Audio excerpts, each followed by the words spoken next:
Hi guys, it's Alan and welcome back to the Library of Alexandria. So today I am going to be reviewing Shadows Linger, book 2 of the Black Company series. And I'm here to implore you, if you put the series down after the first book, I urge you and encourage you to give the second book a try. Now, if you hate Shadows Linger as well, then maybe the Black Company isn't for you. But Shadows Linger fixes so many problems of the first one that I think it's an excellent book in its own right, but this is really where kind of the series takes off and is a much better example of what a Black Company book should be. Now, one of the reasons for this is a much smaller story where the Black Company took place across 2 continents and spread all through it. And we didn't have a map, so it's hard to figure out where we were at any given time.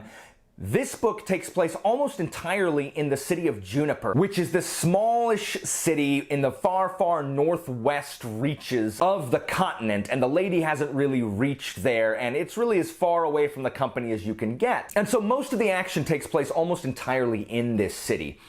In addition, where Croker is still writing the annals, is still our analyst, our company historian, Shadows Linger branches out from that original conceit in that Shadows Linger is actually told from 2 separate viewpoints. One is third person, and then we have the first person of Croker. Now, there's a reason for this. It's not Cook just kind of changing the way that he's writing the books, but there is a reason that comes in later on why this is. So one thread, we have the company all the way on the far eastern side of the continent cleaning up the vestiges of the rebel left after the massive battle at Charm. And it is 6 years later. We see them just kind of flushing out rebel holdouts, and we get these really mysterious one-liners of how they had lost kind of people from their troop in the last 6 years. We don't get to see how, and they don't even explicitly go into it. They just kind of allude to fallen brothers, which I really like a lot. But most of the action takes place in, like I said, Juniper. You said that already! And that is our third person, and it is told entirely from the perspective of an innkeeper named Marin Shed. And Shed is the kind of schmuckiest, unluckiest, put upon, just miserable character that I've ever seen. He just cannot catch a break. And Shed, he runs and owns this inn where he lives with his blind mother, but he is completely in debt to these kind of loan sharks, and he's in danger of losing his inn.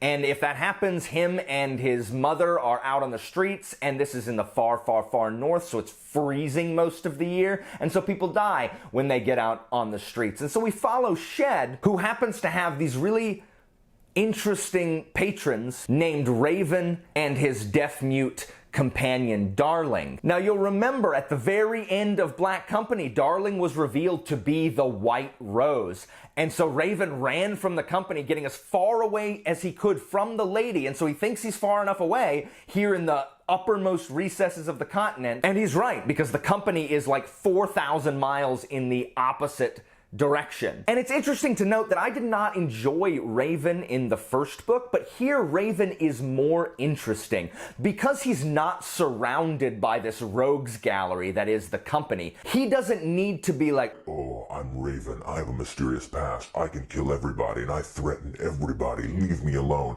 He is still like that, but it doesn't seem quite as caricature when it's just him and not surrounded by more kind of believable rogues in the company. So here he just contrasts so well with the cowards that live in Juniper, Marin Shed, and this little kind of weaselly little thief guy named Asa who also hangs around, and he's not worth anything.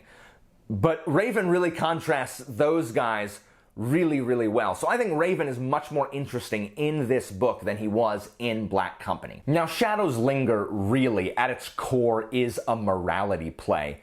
It is a tale about bad choices, dark choices, hard choices, and what would you do to save those important to you? How far would you go, and what line would you not cross in order to preserve the lives and existence of you and those important to you? And really, everyone in this book, from Shed to Raven to Croker and the company itself, is really facing this same dilemma. What kind of horrible decisions will you make when the lives and continued existence of those closest to you are on the line? And as you watch this unfold, and some make different choices than others, there are some despicable things done in this book. When you as a reader are kind of faced with that, what would you do? You can't really hold a lot of these things against them, because I don't know. If it was the continued existence of me and mine and those important to me, I don't know to what extremes I would go to in order to preserve them. So we watch all of these people making those choices, and even if we don't agree with them, we can definitely understand why they are being made. And that's one of the things that makes Shadows Linger such a great book, is it really is hyper-focused on that particular story. How desperate do you have to be to commit unspeakable acts? There's a lesser example of really hard choices that have to be made when the company is trying to avoid notice and ends up staying at a roadside inn for a time, where the innkeeper kind of shields them and sends the people looking for them the other way, and the company takes advantage of his hospitality and him and his family, and the innkeeper proves to be looking out for the company's interests there. But when they leave, there's this really interesting debate between One Eye and Croker over what to do about the innkeeper. Croker wants to leave them alone because they did give them that kind of hospitality, and they're just innocents. They're not part of this war and this feud. But One Eye, being practical, knows that they can't leave any trace that they went this way. And so One Eye is lobbying that they go back and kill the innkeeper and his family, and really everyone's staying at that inn. And so that argument is just one of the examples of the tough decisions and the really morally gray or amoral decisions that have to be made within this book. And each character in the story's quest doesn't end where you think it will. Some of them go the way you want it to, some of them don't go any way that you thought it was gonna go. For some people, Cook shows that human nature is human nature, and that it's really hard for people to rise above their baser instincts. But for some, we have these really powerful redemption moments that mean a lot to the characters who witness it, because they too are searching for the light amidst all this darkness. The main subplot of Shadows Linger involves the Black Castle, which is just this half-formed, shiny castle that looks like it's made of obsidian that just kind of sprang up one day in juniper and then is just growing weirdly out of nowhere, and no one knows why, and the locals don't want to go near it because people that go near it die, and so everyone just avoids it. But this whole subplot of the Black Castle and everything that's going on in this book really feels like a Lovecraft story. Cook really adds a whole lot of horror elements to Shadows Linger that were not present in the Black Company. In the Black Company, we had some atmospheric kind of terror in the Forvalaka and the storm and everything. This is much more atmospheric horror along the lines of a Lovecraft story. We see things that man is not meant to know.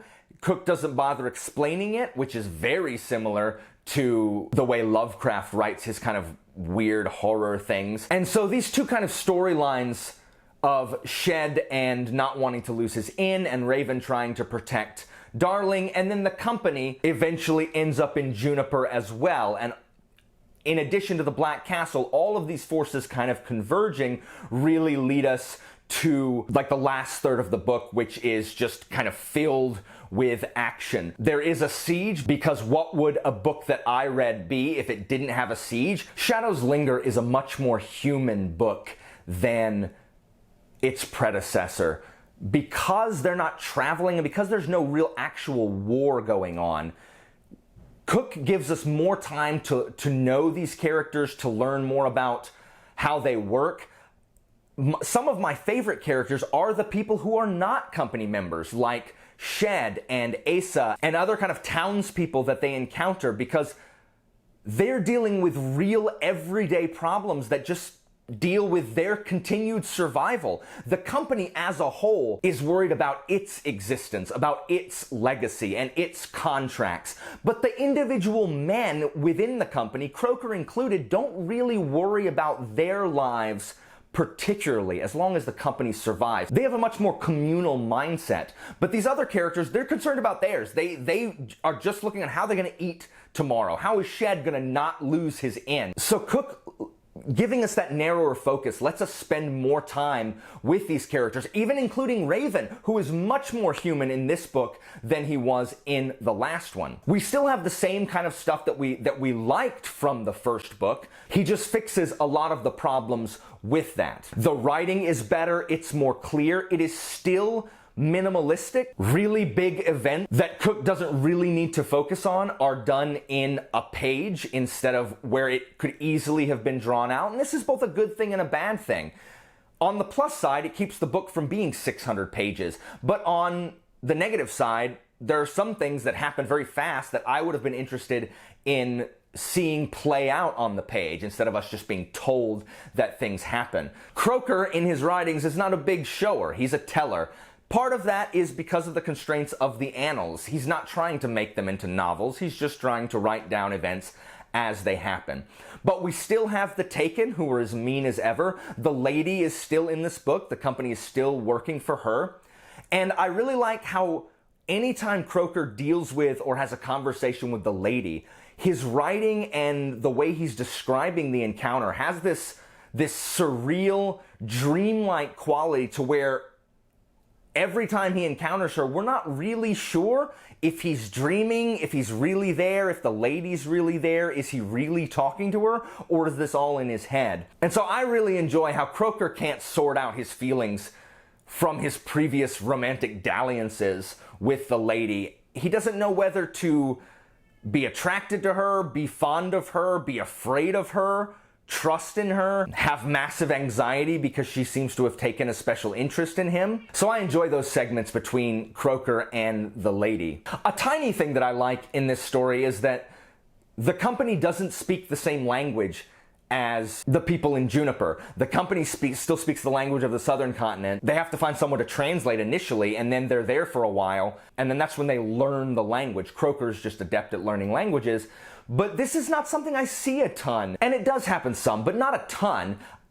And it doesn't really bother me when it doesn't happen. I just assume that they had a translator or people are talking in a language that both of them can understand or whatever. It doesn't really take me out of the immersion in books that do not do this. But I just thought it was a nice touch to talk about the minutia of trying to communicate with people for whom there's a big language barrier. I talked in my last video about how soft the magic system is, how it can just kind of do anything and we don't really know what it can do, what its limitations are. It's just like the marshmallow fluff pillow of magic systems. And that's still kind of here. Magic can still kind of do whatever they want it to be, and we're not told a ton about the constraints, but he does develop it more here. We see that the different wizards, One-Eye Goblin and Silent, they do have different spells. It's noted that Silent is studying with the Taken and learns this kind of spell that's like a bolo, you know, those, if you've played D&D, you know what a bolo is. Not like a bolo tie, but a thing you throw and it tangles around people's feet. Like a paint blob bolo spell. And it also says that Goblin knows a sleep spell.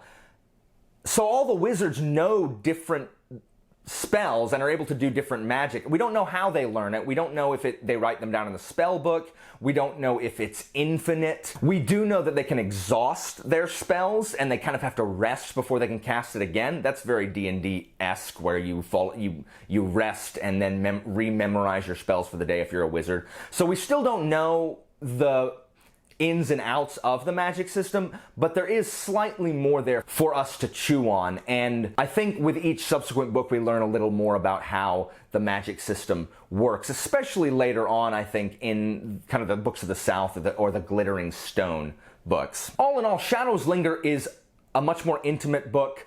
A lot happens. It's an extremely easy read. There's none of the confusing vagueness that plagues the original Black Company. It is sparse because Glen Cook is just the ultimate economist of language. But sparseness doesn't have to equal vagueness. This is one of my favorite of the Black Company books. It's definitely my favorite of the books of the North. There are a couple books in the Glittering Stone books that are the last 4 books that I may like more than Shadows Linger, but really for different reasons. It's kind of hard to compare Shadows Linger with the Glittering Stone books because they are really, really different from each other. So on the Kingfin approval system, I give this an excellent plus, a solid entry in the Black Company series. It is much better than its predecessor. It improves on a lot of the faults. You said that already! It gives us a better glimpse into the company, into Croker, into his friendship with Elmo. We see more about the captain, more about the lieutenant, and the choices that these guys have to make. For a star rating, I give this a solid 4.25, 4.5 stars. It's a really, really good book, and I urge you, if the Black Company turns you off, book 1 turns you off to this series, I really, really encourage you to pick up Shadows Linger, read it, and see what you think then. I really do think that you'll have a much more favorable opinion of the Black Company in general, even if you don't continue, though I guarantee you, if you finish Shadows Linger, you'll want to read the 3rd book. So that's it for this video, guys. If you've read Shadows Linger, let's have a conversation about it in the comments. If you've read the entire Black Company series, let me know what your favorite book was. Next month, I'll probably finish out the Books of the North by reading White Rose. But until that time, guys, I'll see you next time, and thanks for watching.